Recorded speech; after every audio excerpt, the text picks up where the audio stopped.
kuleyo interview. Khulekile.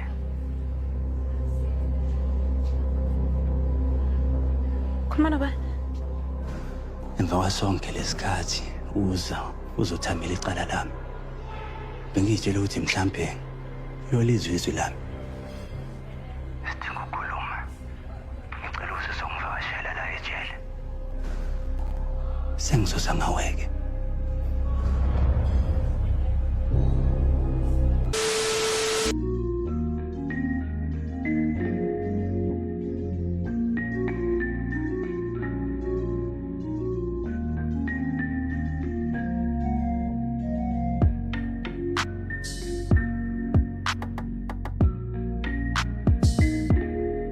Hello everyone, welcome back to ASR, African Stories Realized.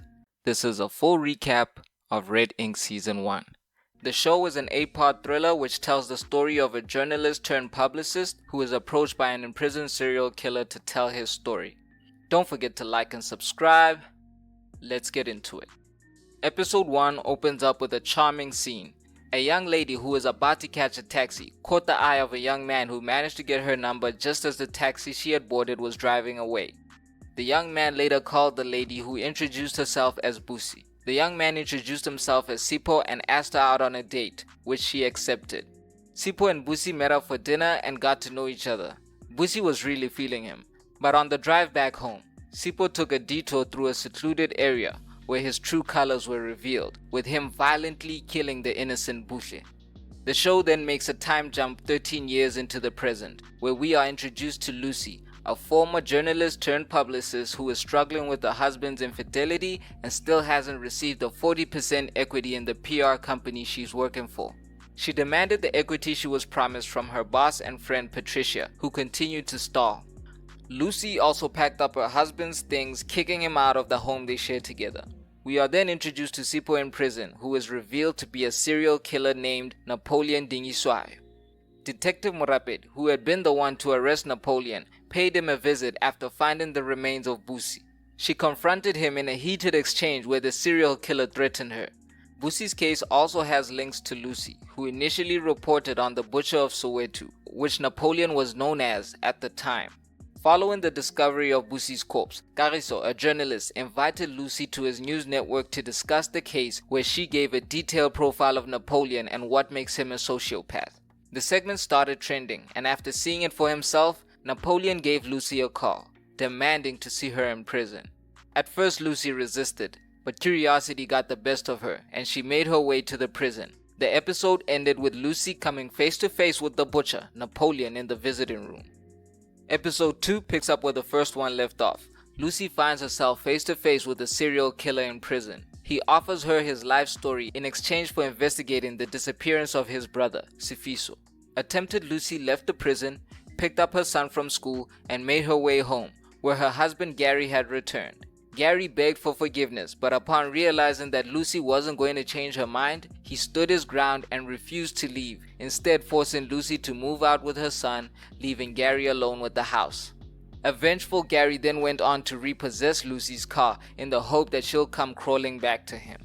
Lucy then made a bold move, quitting her job following Patricia's continued stalling on the equity she was owed.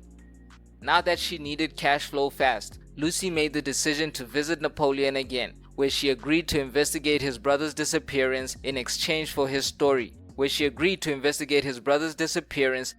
the potential to be a bestseller. Lucy made her way to Sfiso's residence, where one of the neighbors informed her that Sfiso was recently attacked by intruders who left him shaken, and he hadn't been seen since. Meanwhile in prison, an attempt was made on Dingiswayo's life, but he defended himself, killing the attacker. It is later revealed that the man Dingiswayo killed was a powerful, respected gangster in prison, but it appears that someone more powerful on the outside is working behind the scenes to have Napoleon killed in prison. One of the inmates, Goliath, warns Napoleon that there's a target on his back, with word in prison spreading that he was the one who killed the respected gang leader.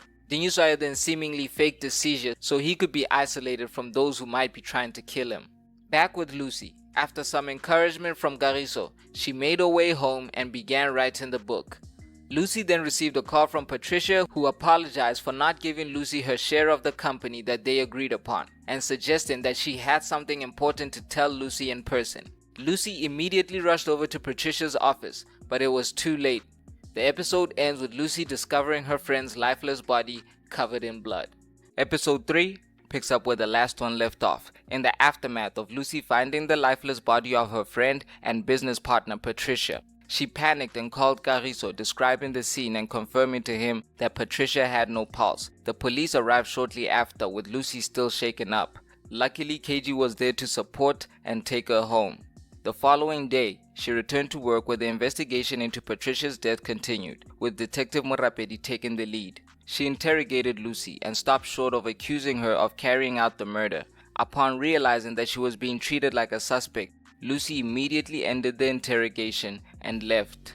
Meanwhile, in prison, it's revealed that Dingiswayo was faking his illness to avoid Gen Pop, where the other inmates want him dead. Napoleon then called Lucy, who accused him of having something to do with Pat's murder, which he denied. Lucy then went to pay her respects to Pat's family, where Pat's sister revealed that Pat was in an abusive relationship and her partner Tepo was the most likely suspect. This was later confirmed by Detective Morapedi, who informed Lucy that Tepo was on the run. Lucy then received another call from Napoleon, where she apologized for accusing him of Pat's murder and promised to help find his brother. However, Dingiswayo advised her against visiting him for a while. After the call, he bid Goliath farewell and brutally attacked one of the security guards, stabbing him before biting off his ear. The other security guards arrived to stop the assault, beating up Dingiswayo and throwing him in solitary confinement, which is what he wanted. Meanwhile, KG invited Lucy over for dinner, which she accepted after a little encouragement from her girl Fundi. However, shortly after arriving at Carrizo's place, she changed her mind and decided to leave. The episode ends with an intruder attacking Lucy shortly after she arrived at home. Episode 4 picks up where the last one left off, with an intruder attacking Lucy in her home. The resilient Lucy was able to fight off the intruder and call for help, forcing him to retreat with Lucy's laptop. The following morning, Lucy woke up to a notification from the bank that their company's accounts had been emptied. Her landlord then arrived with CCTV footage of the intruder, which they shared with Detective Morapedi. The footage revealed that Patricia's boyfriend Tepo was the intruder and the only person who could have killed Patricia and emptied the company's bank accounts, using her phone and Lucy's laptop. Detective Morapedi then suggested they immediately go to the station and open a case. Lucy then made her way to Patricia's funeral, where her family gave her closure and 75% of the business. That way Lucy can keep it going and Patricia's family can still get 25% of the profits. Lucy then received a call from Dingiswayo, who invited her over for another meeting. Upon arriving at the prison, the two argued over Lucy's failure to find Dingiswayo's brother. However, Lucy demanded that Dingiswayo share the story of his first kill. After leaving the prison, Lucy met up with Carrizo, where she revealed her confusion about Dingiswayo's claim that he never spilled blood during his first kill, but when she was covering him, it was reported that all the victims had been stabbed and decapitated. Meanwhile, Gary was determined to see his son, but upon trying to pick him up from school, it was revealed that Lucy hadn't told Gary that their son was staying with her parents, but she had also not been completely honest with her parents about the nature of their separation. Lucy was forced to concede and allow Gary to take his son. However, where the teacher informed Lucy and Gary that their son Kaya had been displaying a concerning behavior at school, with talk of murders and serial killers. After the meeting with Kaya's teacher, the estranged couple did not even wait to leave the school before arguing about Kaya and their crumbling marriage. Gary ultimately revealed that he's dating a woman named Kopan, someone Lucy knows but we haven't yet been introduced to. Lucy then went home where KG arrived with some takeaways and made his move, with the two finally hooking up. Lucy, however, had to cut their evening short to go out with Fundi and her boyfriend KK, who was eager to meet the former journalist. The episode ends in the club with Lucy in shock as she comes face to face with Napoleon Dingiswayo, or at least someone that looks like him. Episode 5 picks up with a terrified Lucy questioning if the man before her really is Dingiswayo, but he reveals that his name is Sfiso, Dingiswayo's twin brother. Sfiso warned Lucy to stop writing her book and claimed he knew who killed Patricia before quickly disappearing. Lucy rejoined Fundi and her boyfriend to share her ordeal, with KK suspiciously encouraging Lucy to heed Sfiso's warning. The following morning, Lucy investigated the orphanage where Dingiswayo and Sfiso were raised. She then received a call from KK, who had organized a meeting with a big publisher for Lucy. However, he wasn't interested in Dingiswayo's story and suspiciously offered her a 200,000 rands advance to write something else. However, Lucy told him she would think about it, then return to the prison to meet Dingiswayo. Lucy questioned if Dingiswayo killed all his victims alone, with the convicted serial killer even suggesting he didn't kill some of the victims. However, Lucy, who was tired of playing cat and mouse with Napoleon, she revealed that she had met Sfiso and would have to abandon the book if Napoleon continued to be uncooperative. Meanwhile, KK had also organized an audition with a big production for Fundi, and after she got the role, the couple linked up to celebrate. Upon returning to her office, Lucy found another warning under her desk, a letter threatening her to stop writing her book. KG then called Lucy to share that he looked into Sfiso and discovered that he is in business with Fundi's boyfriend, KK. Lucy immediately rushed over to Fundi's place, where her and KK were still getting it on. She revealed to Fundi that KK and Sfiso are in cahoots, and that KK is stalking Lucy and her friends. Fundi accused Lucy of not being happy for her, and the friends parted on bad terms. However, Fundi did question KK about his ties with Sfiso, but he quickly dismissed them. The episode ends with the sinister KK sending a message to someone that reads, "We've got a problem." Kaya, Asand. Hello? Lucy, okay, I need you to listen to me very carefully. We need to get you and your family to safety immediately. Why? The body that we found in the cell, it's not Napoleon, which means that he's out there, somewhere. Episode 6 picks up with Lucy's concern for Fundi's safety. Her and Gariso continue investigating the link between Sfiso and KK. Lucy visited a place where Napoleon used to live and discovered that there's a link between Napoleon and some powerful people. She then searched the shack Napoleon used to live, where she uncovered Polaroids of his victims. She discovered that there was 25 victims, whereas Napoleon was only convicted for killing 20, suggesting there might still be some victims out there. Lucy shared the evidence with Detective Morapedi, who advised her that the case was becoming too dangerous for her involvement. Lucy was then ambushed by Sfiso. They drove to a safe house where he agreed to give Lucy information for her story. Sfiso revealed some hard truths about their upbringing and shed light on the origin of Napoleon's darkness, revealing how torture and abuse led to his first kill. Sfiso shared how they had to survive in the streets of Jozi, ultimately embarking on a life of crime where they met the sponsor. However, just as Sfiso was seemingly about to reveal who the sponsor was, KK, who was onto them, sent an assassin to take them out, but Sfiso was able to stop him while Lucy ran away.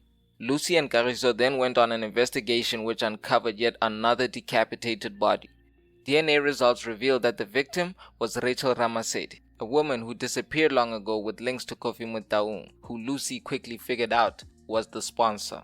Detective Morapedi said there wasn't enough evidence to arrest the sponsor, but she encouraged Lucy to write a story that would apply pressure on the politician. Lucy even came face to face with the sponsor as she tried to push him for a comment on the recently discovered victim with links to him. The episode ends with Lucy's story getting stopped in its tracks as KG revealed that his editor refused to publish the story. Episode 7 picks up with Lucy and KG fighting to save their story on Kofi Mutaung's links to the recently discovered corpse of Rachel Ramasedi. Meanwhile, Mutaung had put plans in motion to cover his tracks and eliminate Lucy.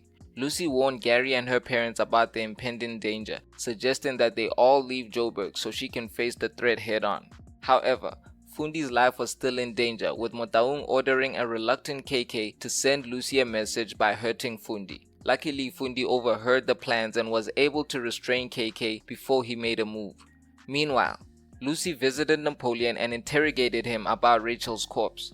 After a little encouragement, Napoleon eventually gave Lucy a lead, the address of another shack where he used to stay. However, on her way to the location, Lucy's car was driven off the road by one of Mutaung's men. A resilient Lucy woke up at the hospital with serious injuries, but immediately checked herself out and asked Gariso to take her to the address. Back at Fundi's place, she had hacked into the restrained KK's phone and was desperately trying to reach Lucy. However, Lucy and KG's investigation had led them to a shack where they uncovered the evidence they needed. The head of Rachel Ramasedi, wrapped in a dress which was covered in Kofi Motaung's DNA. However, just as they made the discovery, Motaung's hitman arrived and shot Kagiso. Lucy tried to fight back and escape, but just as he was about to kill her, Detective Morapedi arrived just in time to gun down the assailant as Lucy rushed to see if Kagiso was okay. After failing to reach Lucy, Fundi called Morapedi just in time to rescue her friend.